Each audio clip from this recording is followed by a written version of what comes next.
Okay, hello. Um, Today we're gonna read Once More to the Lake by E.B. White. One summer, along about 1904, my father rented a camp on a lake in Maine and took us all there for the month of August. We all got ringworm for some kittens and had to rub Pond's extract on our arms and legs night and morning, and my father rolled over in a canoe with all his clothes on. But outside of that, the vacation was a success, and from then on, none of us ever thought there was any place in the world like that lake in Maine. We returned summer after summer, always on August 1 for 1 month. I have since become a saltwater man, but sometimes in summer there are days when the restlessness of the tides and the fearful cold of the sea water and the incessant winds that blows across the afternoon and into the evening make me wish for the placidity of a lake in the woods. A few weeks ago, this feeling got so strong, I bought myself a couple of bass hooks and a spinner and returned to the lake where we used to go for a week's fishing and to revisit old haunts. I took along my son, who had never had any fresh water up his nose, and who had seen lily pads only from train windows. On the journey over to the lake, I began to wonder what it would be like. I wondered how time would have mirrored this holy spot, the coves and streams, the hills that the sun set behind, the camps and the paths behind the camps. I was sure that the tarred road would have found it out, and I wondered in what other ways it would be desolated. It is strange how much you can remember about places like that once you allow your mind to return into the grooves that lead back. You remember one thing, and that suddenly reminds you of another thing. I guess I remembered clearest of all the early mornings, when the lake was cool and motionless. Remembered how the bedroom smelled of the lumber it was made of, and of the wet woods whose scent entered through the screen. The partitions in the camp were thin and did not extend clear to the top of the rooms, and as I was always the first up, I would dress softly so as not to wake the others, and sneak out into the sweet outdoors and start out in the canoe, keeping close along the shore in the long shadows of the pines. I remembered being very careful never to rub my paddle against the gunwale for fear of disturbing the stillness of the cathedral. Cathedral. The lake had never been what you would call a wild lake. There was cottages sprinkled around the shores, and it was in farming country, although the shores of the lake were quite heavily wooded. Some of the cottages were owned by nearby farmers, and you would live at the shore and eat your meals at the farmhouse. That's what our family did.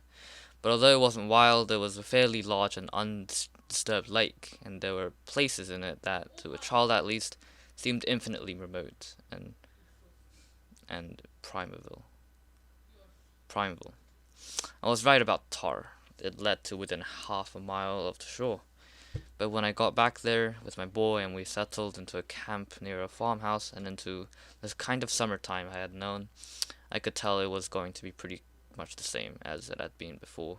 I knew it lying in bed the first morning, smelling the bedroom and hearing the boy sneak quietly out and go off along the shore in a boat. I began to sustain the illusion that he was I, and therefore, by simple transposition, transposition that I was my father. This sensation persisted, kept cropping up all the time we were there. It was not an entirely new feeling, but in this setting it grew much stronger. I seemed to be living a dual existence. I would be in the middle of some simple act. I would be picking up a bait box or laying down a table fork. Or I would be saying something, and suddenly it would be not I, but my father who was saying the words or making the gesture. It gave me a creepy sensation. We went fishing the next morning. I felt the same damp moss covering the worms in the bait can, and saw the dragonfly alight on the tip of my rod as it hovered a few inches from the surface of the water. It was the arrival of this fly that convinced me beyond any doubt that everything was as it always had been, that the ears were a mirage, and that there had been no ears. The small waves were the same, chucking the rowboat on the chin as we fished at anchor, and the boat, the same color green, and the ribs broken in the same places, and under the floorboards the same freshwater leavings and debris. This, the dead hellgrammite, the wisps of moss, the rusty discarded fishhook, the dried blood from yesterday's catch. We stared silently at the tips of our rods, at the dragonflies that came and went. I lowered the tip of mine into the water tentatively, pensively, dislodging the fly, while which darted 2 feet away, poised, darting 2 feet back, and came to rest again a little farther up the rod. There had been no ears between the ducking of this butterfly and the older one, the one that was part of memory. I looked at the boy who was silently watching his fly, and it was my hands that held his rod, my eyes watching. I felt dizzy and didn't know which rod I was at the end of. We caught 2, Base, holding them in briskly as though they were mackerel, pulling them over the side of the boat in a businesslike manner without any landing net, and stunning them with a blow on the back of the head. When we got back for a swim before lunch, the lake was exactly where we had left it, the same number of inches from the dock, and there were only the merest suggestion of a breeze. This seemed an utterly enchanted sea. This lake, you could leave it to its own devices for a few hours and come back to, and find that it had not steered, or this constant and trustworthy body of water. In the shallows, the dark, water-coated, water-soaked sticks and twigs, smooth and old, were undulating in clusters on the bottom against the clean-ribbed sand, and the track of the mussel was plain. A school of minnows swam by, each minnow with its small individual shadow, doubling the attendant, so clear and sharp in the sunlight. Some of the other campers were in swimming along the shore, one of them with a cake of soap, and the water felt thin and clear and unsubstantial. Over the years there had been this person with the cake of soap, this cultist, and here he was. There had been no ears. Up to the farmhouse to dinner, through the teeming dusty field, the road under our sneakers was only a 2-track road. The middle track was missing, the one with the marks of the hooves and the splotches of dried flaky manure. There had always been 3 tracks to choose from, and choosing which track to walk in. Now the choice was narrowed down to 2. For a moment I missed terribly the middle alternative, but the way led past the tennis court, and something about the way it lay there in the sun reassured me. The tape had loosened along the back line, the alleys were green with plantains and other weeds, and the net, installed in June and removed in September, sagged in the dry noon, and the whole place steamed with midday heat and hunger and emptiness. There was a choice of pie for dessert, and one was blueberry and one was apple, and the waitresses were the same country girls, there having been no passage of time, only the illusion of it, as in a dropped curtain. The waitresses were still 15, their hair had been washed. That was the only difference. They had been to the movies and seen the pretty girls with the clean hair. Summertime, oh summertime, pattern of life indelible, the fade-proof lake, the woods unshatterable, the pasture with the sweet fern and the juniper forever and ever, summer without end. This was the background, and the life along the shore was the design. The cottagers with their innocent and tranquil design, their tiny docks with the flagpole and the American flag floating against the white clouds and the blue sky. The little paths over the roots of the trees leading from camp to camp, and the paths leading back to the outhouses, and the can of lime for sprinkling, and at the souvenir counters at the store, the miniature birch box canoes, and the postcards that showed things looking a bit better than they looked. This was the American family at play, escaping the city heat, wondering whether the newcomers in the camp at the head of the cove were common or nice. wondering whether it was true that the people who drove up for Sunday dinner at the farmhouse were turned away because they didn't because there wasn't enough chicken. It seemed to me, as I kept remembering all this, that those times and those summers had been infinitely precious and worth saving. There had been jollity and peace and goodness. The arriving at the beginning of August had been so big a business in itself. At the railway station, the farm wagon drawn up, the first smell of the pine-laden air, the first glimpse of the smiling farmer, and the great importance of the trunks, and your father's enormous authority in such matters, and the feel of the wagon under you for the long 10-mile haul, and at the top of the last long hill, catching the first view of the lake after 11 months of not seeing this cherished body of water. The shouts and cries of the other campers when they saw you, and the trunks to be unpacked to give up their rich burden. Arriving was less exciting nowadays when you sneaked up in your car and parked it under a tree near the camp and took out bags, and in 5 minutes it was over. No fuss, no loud, wonderful fuss about trunks. Peace and goodness and jollity. The only thing that was wrong now, really, was the sound of the place, an unfamiliar nervous sound of the outboard motors.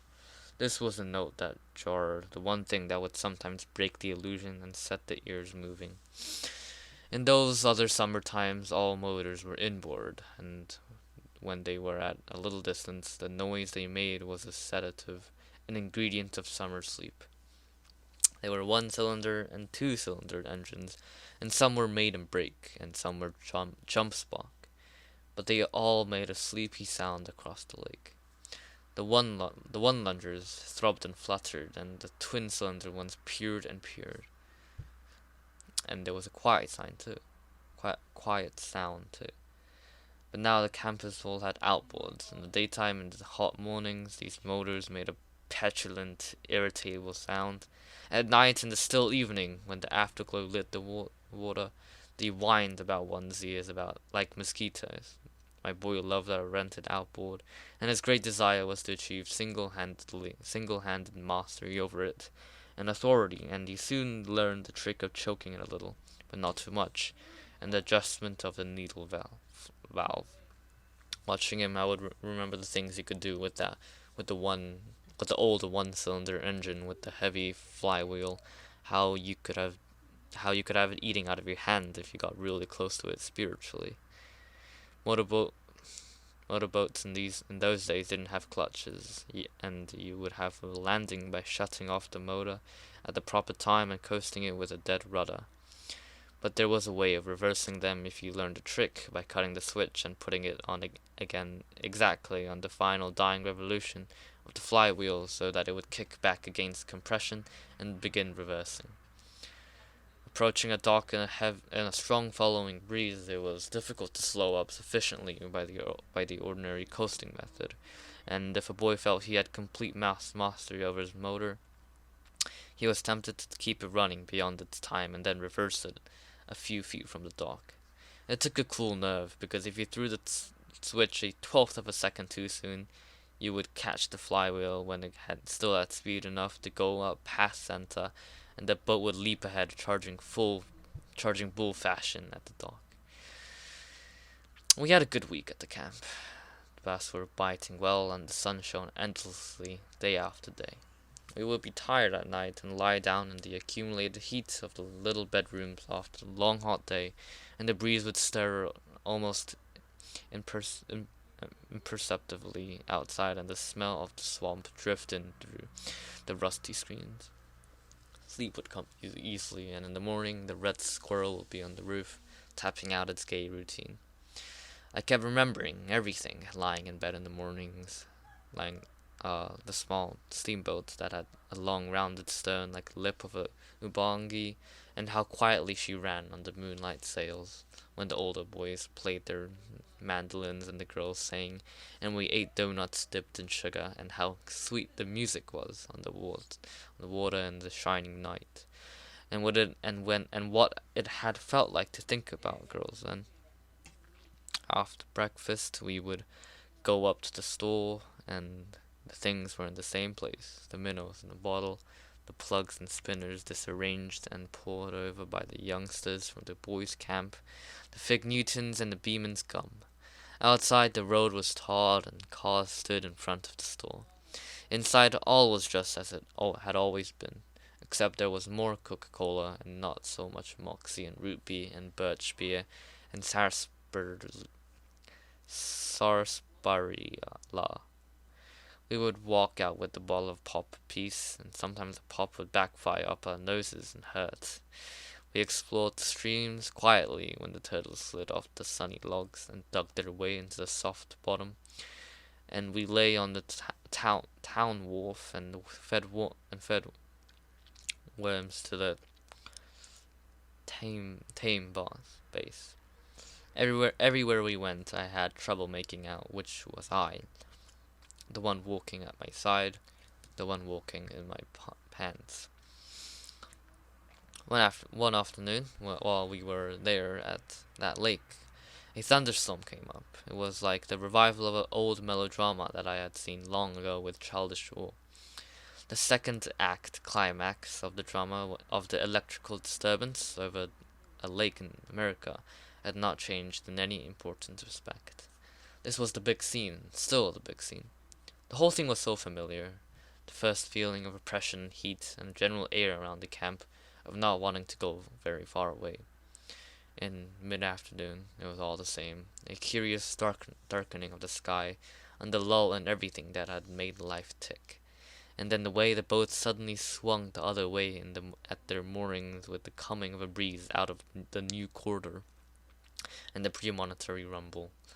Then the kettle drum, then the snare, then the bass drum and cymbals, the crackling light against the dock, and the gods grinning and licking their chops in the hills. Afterward the calm, the rain steadily rustling in the calm lake, the return of light and hope and spirits, and the campers running out in joy and relief to go swimming in the rain, their bright cries perpetrating the deathless joke about how they were getting simply drenched, and the children screaming with delight at the new sensation of bathing in the rain, and the joke about getting drenched linking the generations in a strong, indestructible chain, and the comedian who waited in carrying an umbrella. When the others went swimming, my son said he was going in too.